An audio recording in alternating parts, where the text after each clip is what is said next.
Provinsi Jawa Timur merupakan provinsi terpadat kedua di Indonesia. Dengan keunikan dan keragaman budaya yang dimiliki, Jawa Timur tidak hanya menjadi pilihan untuk menetap, tetapi juga menjadi destinasi yang menarik minat wisatawan.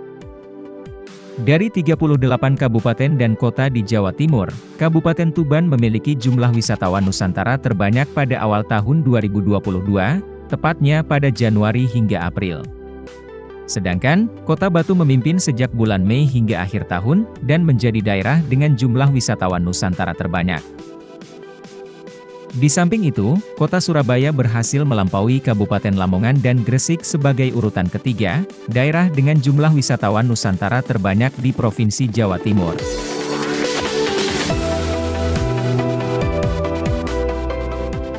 Lebih dari 100.000 wisatawan Nusantara mengunjungi tiap kabupaten dan kota di Jawa Timur. Dengan kondisi tersebut, Jawa Timur mampu menjadi destinasi favorit di Indonesia pada tahun 2022 dengan jumlah 69.708.013 wisatawan.